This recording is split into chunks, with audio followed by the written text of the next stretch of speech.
ক্যারেক্টারটা নিয়ে যদি একটু বলেন।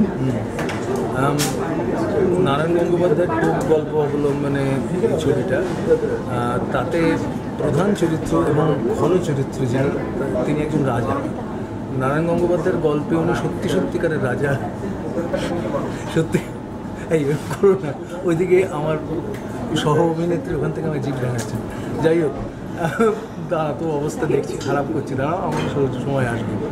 তো সেই রাজা নারায়ণ গঙ্গোপাধ্যায়ের চরিত্রে ব্রিটিশ আমলের রাজা, তার রাজত্বও আছে, তার খাজাঞ্চি আছে, তার ডাক্তার মুক্তার উকিল সব আছে।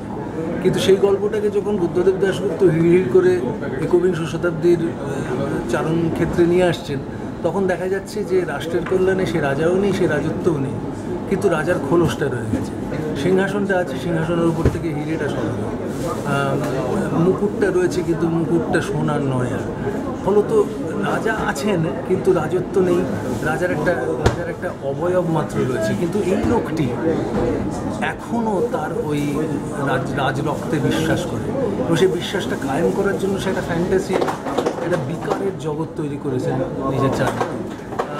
তার বাড়িতে পরিবার আছে, কিন্তু এক রক্ষিতা আছে, সেই রক্ষিতার সঙ্গে যে তার খুব সুসম্পর্ক তা নয়। এদিকে শহর থেকে একদল ডকুমেন্টারি মেকার আসে, তারা রাজাকে চ্যালেঞ্জ ছুঁড়ে দেয়, এবং সেই চ্যালেঞ্জের রেসপন্সে উনি বাঘ শিকার করতে বেরিয়ে পড়েন, যেটা আজকের ভারতীয় আইনত দণ্ডনীয়। নারায়ণ গঙ্গোপাধ্যায়ের গল্পে কিন্তু সেটা আইনত দণ্ডনীয় ছিল না। আজকের যুগে সেটা একটা এনভায়রনমেন্টাল ডিজাস্টার, কিন্তু রাজা সেটাই করে। এবং মোষ দিয়ে যখন পাওয়া যায় না, টোপ হিসেবে ব্যবহার করে, তখন তিনি আরও বড় টোপের দিকে হাত বাড়ান। এবং এখানেই রাজার বিকার, এখানে অন্তত এই রোলটা করতে গিয়ে আমাকে মানুষের মনের অন্ধকারতম দিকগুলোর দিকে হাত বাড়াতে হচ্ছে। সেটা খুব সহজ কাজ নয়, একজন অভিনেতা হিসেবে একটা বিরাট চ্যালেঞ্জ। এবং বুদ্ধদেব দাশগুপ্ত আমাকে যে এইরকম একটা চ্যালেঞ্জ দিয়েছেন, এবং আমি এর আগে কোনো ছবিতে অভিনয় করিনি, এটা কিন্তু একটা বিরাট সুযোগ, এবং আমি ওনার কাছে মানে একেবারে চিরঋণী। কিন্তু আমি পেরেছি কি না সেই জায়গাটা দর্শক বুঝবেন, দর্শক বলবেন। আপনার ছবিটা দেখুন, এটাই বুদ্ধদার সাথে কাজ করার এক্সপিরিয়েন্সটা কেমন?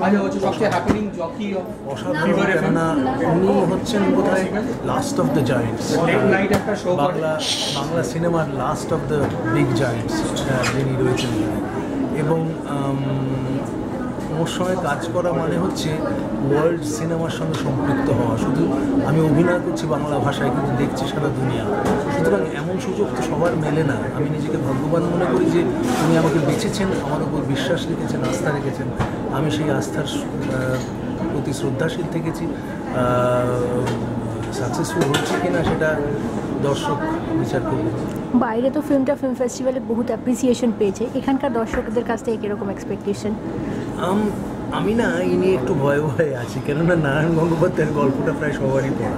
বাংলা ভাষায় লেখা শ্রেষ্ঠ 5টা ছোটো গল্পের মধ্যে এটা একটা।